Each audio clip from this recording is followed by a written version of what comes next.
Coming along, folks, we really appreciate your time. ACT thinks hard about the role of an opposition political party at times like this. Yes, it's to support people. Yes, it's to support sensible measures from government and take the politics out of the recovery. But it's also to propose and discuss and debate better ideas.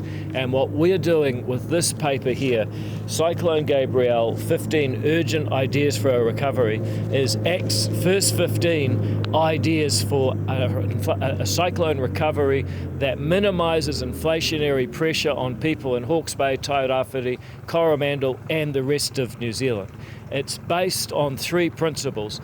Number one, the government needs to reduce its expenditure elsewhere because we can't cause more inflation with this cyclone response.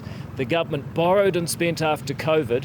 It's going to have to keep a tighter set of books after Gabrielle. Otherwise, households will see the cost of living going up in every aspect of their lives. The second principle is the government needs to get out of the way.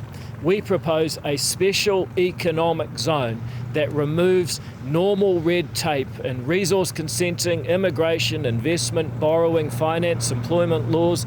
We clear out the red tape so the people in Hawke's Bay and Tairāwhiti can build quickly, affordably and without contributing inflation to the rest of the country, without any delay. And finally, the government needs to ensure that the response is driven by local people. We say if local people tell the government they feel unsafe, they need the New Zealand Defence Force on the ground now, the government should respond to the concerns of local people. We've seen the government embarrassingly back down and accept, yes, there was crime. There were road workers held at gunpoint. People did feel unsafe. The army did need to be deployed. The government didn't listen and they've been whacked for that. But the government must now listen when it comes to future decisions about the recovery. We're here at Taylor and we're listening to the people who've lost their livelihood, whose subcontractors, whose employees are imperiled, many people living in caravans because they don't have a house.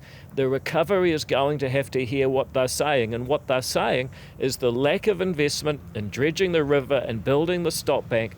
Those were the problems that they faced. What would a recovery driven by the people responsible for knowing what's going on in local areas look like? Well, here are our first 15 ideas. Number one, deal with lawlessness. The Defence Act allows the New Zealand Defence Force to be deployed. The people want them. The police are stretched, not just here but up and down the country. The NZDF should be here. There should be tougher sentencing.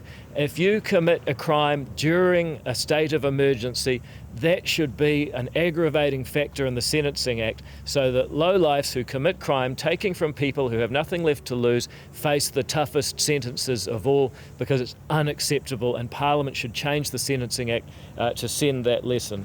We should cancel Three Waters reforms in the Bay. The last thing that councils need in the Bay and Tairāwhiti right now is jumping through hoops for the government's Three Waters restructuring that would take accountability for Three Waters even further away from the people. The government needs to cut wasteful spending. ACT has shown how the government could save $6.8 billion this financial year, $9.5 billion next financial year, enough to pay for the recovery without further borrowing if it had the political will, and it could save that money without touching health, education or any frontline service. Financial access should be more readily available. You know, they've cancelled the CCCFA regulations for borrowing up to $10,000. Unfortunately, there'll be people who need a lot more than that. They need to restructure their finance, restructure their loans. They can't be jumping through red tape and hoops from the CCCFA. We should remove RMA barriers. We say if you're rebuilding and you're not harming your neighbours, you don't need consent. We should remove the bureaucracy around visas. The government's gone some way in doing this, but their processing time's too long and their visa period is too short. The government's aim should be a recovery visa with an IRD number in 48 hours on the ground here in the Bay, up in Tairāwhiti, helping with the recovery, and a 3-year visa. If you're from a visa waiver country, people from which countries can enter New Zealand for 90 days, almost no questions asked already. We should avoid a shortage of building materials. There will be another plasterboard shortage as a result of this disaster. MB should say that councils can't decline a consent to rebuild based on the type of materials used. They should publish a materials equivalence register that says councils must allow alternate brands to be used if they're deemed equivalent. Fair pay agreements should be put on hold in this area. Businesses don't need to go through that extra bureaucracy right now. 90-day trials, people should be able to take a chance on someone, get them working without being worried about whether they won't be able to keep employing them in 90 days' time because conditions are changing so rapidly. We should streamline foreign direct investment. If you're investing from an OECD country that is a democracy, you want to invest in the recovery area of Hawke's Bay and Tairāwhiti, you should be able to do it right now. And we should replace council consent processes for new builds with private insurance. If you've got an insurance company that will insure you, then you should be allowed to build. But if no insurance company wants you to insure you in the place you're planning to build, they may be trying to tell you something that the risk of flooding is too great. That way we use a market mechanism instead of a bureaucratic mechanism to get consents for rebuilding new buildings done faster. Finally, there are long-term things we should do. The government should share half the GST on construction collected in the disaster area with the local council so they have the money to help rebuild. Local government should be focused on core services. You know, once upon a time here in Hawke's Bay, you actually had a focus on the catchment area. That's what it was called, the Regional Catchment Board. It was focused on stopping floods in this area. Now you've got a Hawke's Bay Regional Council which is focused on everything but. It's focused on well-being, but not the kind of well-being where you're affected by floods. We need to get local government focused on things that only local government can do. Finally, we need to deal with the purpose of EQC. Some would argue that it's been subsidising people building in the wrong places. That needs to be reviewed. And forestry slash is a difficult area, but we fully support, and this is one area where we agree with the government, there either needs to be mandatory insurance or barriers such as tree lines that stop slash from escaping forest, or a reduction on the amount of red tape and bureaucracy that stops people going in to clear forestry slash in the first place, or perhaps some combination of all three, but clearly that issue needs to be dealt with. Those are our first 15 ideas. Thank you for listening. We believe that it's the role of a political party to provide new ideas to discuss and debate, and that if every party was prepared to put up ideas the way that ACT has done, based on listening to local people, rapidly, commonsensically and nimbly, then we would have a much better democracy and a much more rapid recovery that puts less inflationary pressure on the rest of New Zealand. So thanks again, and happy to take any questions you may have. So I guess you've been in Hawke's Bay, you've seen some of the damage. What's your initial kind of reaction to seeing the devastation here? Well, my initial reaction is devastation. And once you start talking through the details, you see how long this is going to affect people and how bad it is. At this point, they don't even know, in many cases, how much damage has been done. It's ongoing because there's no electricity, so their pumping systems mean they're vulnerable to more damage from rain after the cyclone.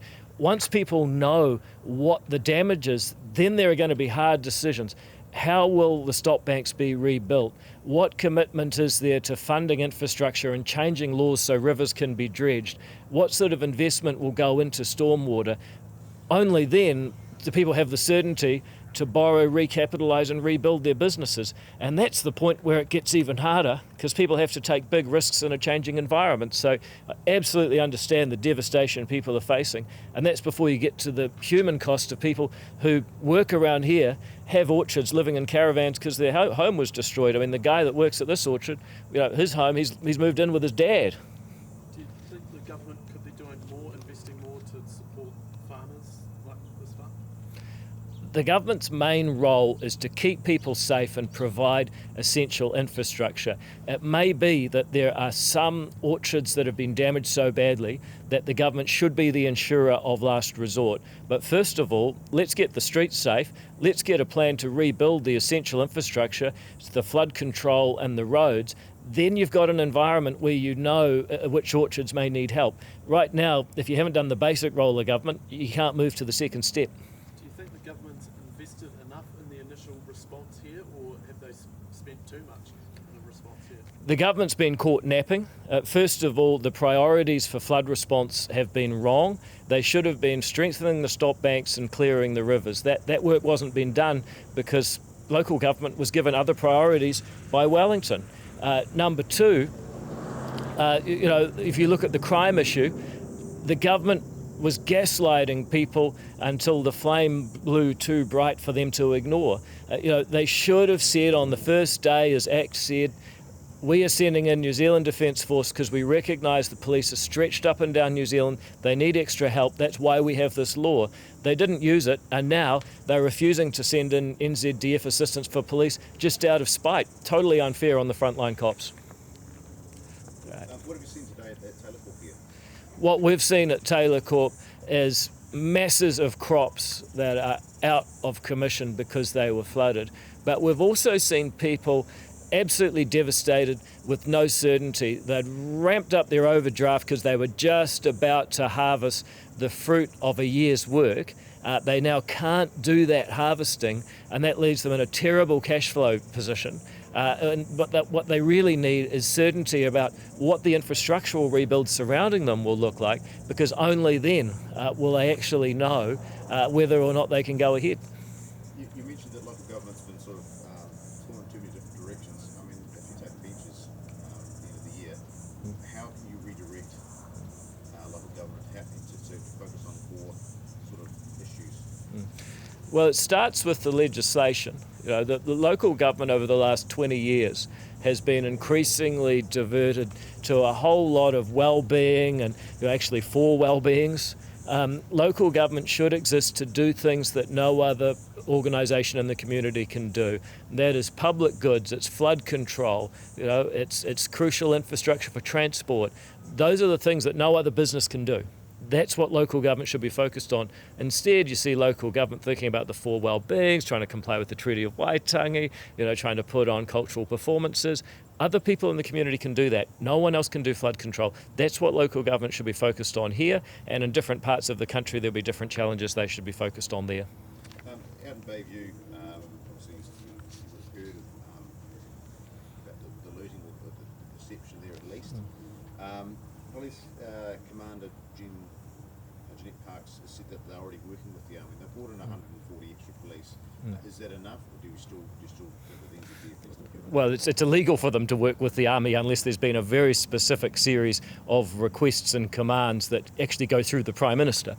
So if she says they're working with the Army and the Prime Minister hasn't authorised it, then that's illegal. And it's actually very important that the Army can't be used within New Zealand unless there's a very, very specific emergency signed off by the Prime Minister. So that can't be true. What we're saying is the Commissioner of Police should admit he's made a mistake, that there is a problem, request the Prime Minister, deploy the NZDF to act as additional constables under the supervision of existing constables. That's how it works. I'd be amazed if they weren't cooperating in some way, but that's not what we're talking about. We're talking about giving them the power to actually act as additional constables and keep the peace. Sorry, it's probably liaising. It's probably Okay. Well. I mean, I'm sure they're liaising. It would be astonishing if they would, refusing to talk to each other. But that's not the point. The point is, do they have the legal power to act as additional constables? No, they don't. Should they? Yes, that's what people are asking for. That's what a locally focused response looks like. It's probably my wording. That's all right. What else was saying? You already touched on it before, but in terms of how to pay for all of this stuff, the rebuild, the recovery. How's it going to go about that? How did they go about that? I heard from someone who said, if the tyres fail a warrant in our household, we're going to make economies for the next couple of weeks till our budget's back in balance. If this government has an accident, then it's got to actually make some savings in its budget for the next few years till the budget balances again. It's no different from a household whose tyres failed their warrant. You've got to make savings till your budget balances. This government cannot just borrow a few billion more and say it's all Hakuna Matata, because we know when they borrow and spend to get through a crisis, all they do is add to inflation. We've seen this, we know this, and that's why we believe that the government needs to start reducing its expenditure elsewhere. I'll just give you one example. They're saying that they're going to spend 16 billion, is it now, on Auckland Light Rail, using all the same kinds of materials that you need for rebuilding roads and all the same sort of people that you need for reconstruction. Now, our view is, take the money, the materials and the people away from building light rail in Auckland that almost no one wants there anyway, and redirect those resources here instead of borrowing and spending more money. That's just going to lead to inflation. People are already squeezed at the pump, the checkout, everything they do. We got to get on top of that first. What struck you the most about your visit here to Hawke's Bay? I think how little has changed. There's still vast areas of flooding in the fields. There's still a whole lot of debris lying around. We're really, like I was here 10 days ago or 2 weeks ago, and it was largely the same then as it is now from what I've seen so far. I think that the lack of additional certainty that people have, I don't think people are any more certain about how the recovery will go than they were 2 weeks ago. So what it's shown me today, this is, last time I saw it was real, this time I see that it's going to be here for the long haul.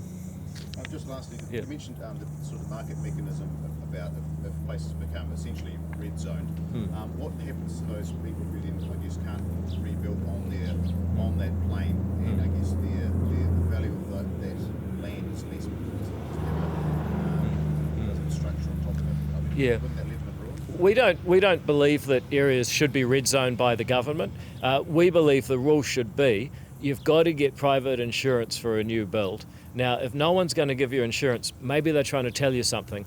But that way, insurance companies will truly weigh up, do we want to get premiums from this person building or not? Whereas if the government does it, they'll just say, well, it makes no difference to us, we'll just say no. So inevitably, there'll be some people who have found that they can't rebuild where they are, and that's a big loss.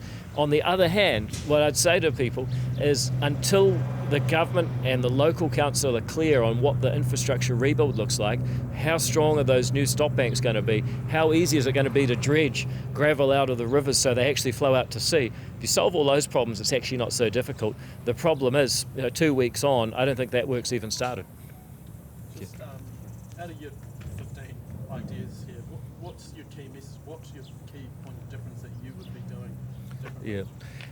A special economic zone for government to get out of the way would make the rebuild faster, more affordable, and less time sitting around waiting for permission. People need to be trusted on the ground and allowed to do the things that they know they need to do to rebuild. So our key difference is the special economic zone. Government get out of the way, let people get on with it, relieve them of the usual bureaucracy that holds too many people back in New Zealand.